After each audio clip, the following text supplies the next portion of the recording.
கடலுக்கரைய பார்த்து சத்தியமா கோயில் கொண்ட சுப்பையா இந்த குப்பத்துக்கு குல விளக்கு நீயா வாடக்காத்து வீச பார்த்து மலையை எடுத்து வலைய போட்டு மீன் பிடிக்கும் தொழில் நடக்குது முத்தையா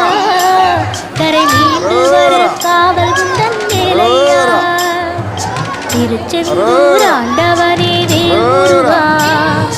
உனக்கு நன்றி சொல்வோம் மால்மருகா